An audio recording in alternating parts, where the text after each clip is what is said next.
Son, and Holy Spirit. Amen. Okay, brothers and sisters, we celebrate the Fathers of the Holy Ecumenical Council, the Seventh Ecumenical Council. And also this Sunday we're appointed to hear the Gospel from Luke. It's a short Gospel, but it's the miracle of the raising up the son of the widow in Nain, whose son was dead. And I'd like to meditate on that scripture a bit today. This healing that we hear, this miracle of raising this man from the dead, is one of 3 resurrections of the dead that Christ performs in his earthly ministry. Not even considering raising him himself from the dead. He raises the synagogue ruler's young girl from death, who had just died, and he raised her up. He raises in Luke here this widow's son, and obviously we know that he raises Lazarus, who's been dead 4 days.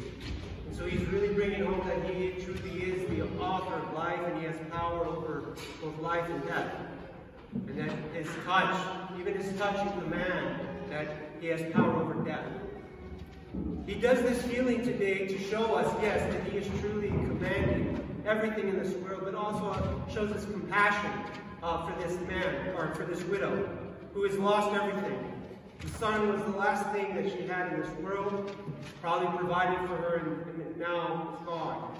And this encounter, Jesus, it really wasn't something he planned out. He just had this encounter with this funeral procession that was outside the gate. You know, in Jewish custom, you couldn't have a dead body within the city. So they had to do these processions outside. And so he just had this encounter, and through compassion, raised this man from the dead. A lot of people don't know how to handle these miracles in the gospel. We look at the gospel and we see some very practical advice on how to live our lives, on how to be good people, how to live our morals, what is right and wrong. But these miracles oftentimes are very difficult for us to comprehend. You don't know how to handle it. And the church fathers have always been helpful in this manner, telling us what it really means to us personally, how we can interpret the scriptures so that we can understand them a little better. The church fathers tell us that this man is us.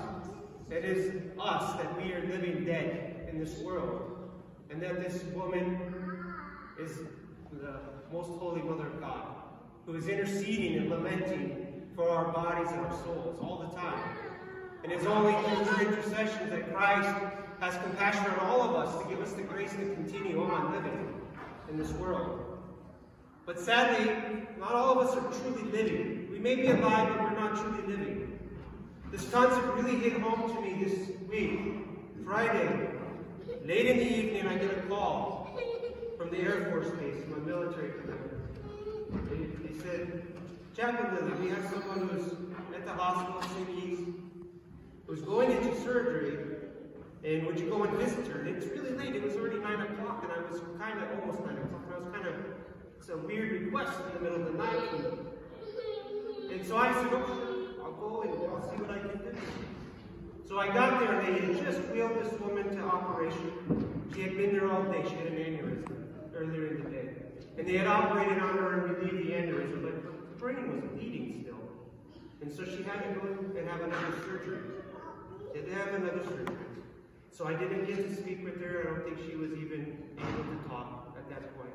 But her husband was there. Her husband. And so I spoke with the husband. And I told him, I'm going to wait for you until she gets out of surgery. It's supposed to be 1 hour. Well, I didn't leave until the early morning hours. And I didn't see the woman. She never came out of surgery. 1 hour went into 2 hours. 2 hours went into 3 hours. Eventually I knew that he's had a long day. So you need to get some sleep. And I want to follow up. The next morning I find out this woman is pregnant, alive, but no longer functioning. Her brain's gone. And I can imagine this man who I had this 3-hour conversation with about his life with his wife, and the grief that he was feeling at that moment, and how now it probably is now exasperated him even greater. And I think about this gospel today, about that widow. He probably had the same grief, the same feelings, the same thoughts running through their mind.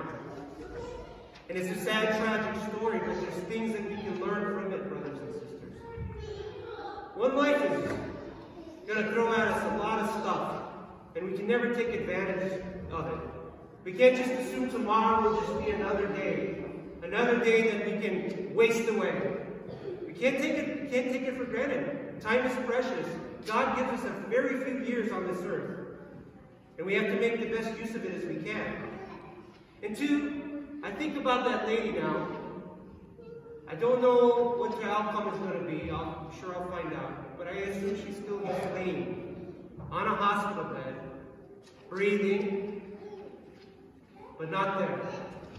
Not really there. Her mind is gone. Her soul is still there, but nothing functioning. And I think that many of us live that life.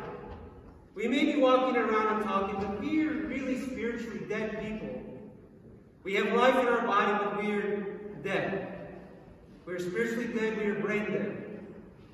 We fall captive to this world, and we are slaves to the passions and to all the things that make us and distract us from God. It's just really, truly our own reason for being on this earth is because God made us, right? And that we need to abide with Him and think about Him and pray to Him and love Him and follow His commandments every second of our life, every breath we take. And we don't. We take advantage of that time, and we are distracted by so many things. We have this life, and sometimes we're living in anxiety and fear as if we're already dead. I know this time, this pandemic that we have, many of us are living as we don't have life already. I know that many of you know people right now who've never stepped into church since this began. Right now. Never been able to go into the church temple again. They're living, but they're not living. They're living, but they're dead. Just like this woman, 41 years old, by the way. 41, young woman. Just like this woman I had this encounter with and her family on Friday. So brothers and sisters, this is a warning. This gospel is full of joy, right? Christ brings joy to this woman, to this widow, because He raises up her son. But you guess what? The son is living again. He still has to find and encounter death. Same thing with Lazarus. He died again. He became a bishop. And we need to look at that. What do we do when we get these second opportunities in life, like this man did? How did he live his life? Was he grateful for the God? Did he take advantage of every breath that God gave him again? Well, brothers and sisters, we know that we're not going to be resurrected probably until the last judgment. When we die, it's probably going to be that. We're going to be dead. But right now, we're alive. And right now, we take advantage of every moment we have to worship our God and to attain salvation. This is the only reason that we're on this earth, is so that we can abide with our Creator. Remember that we were created. We didn't just come into being because we are a special character. Sometimes we make ourselves our own kings and our own gods. We have a Creator. We have somebody that had put us together on this earth for a purpose. And we have to serve that purpose. Don't get caught up in the darkness of the world. Don't live with fear and anxiety, brothers and sisters. Live your life completely in the hands of God and cherish every moment. Pretend like it's your last breath, your last day. Because it just may. It just may be. But if we live that way, then we don't have to fear death. Because we'll be living with God for eternity from here on out. In the name of God, Father, Son, and Holy Spirit, amen.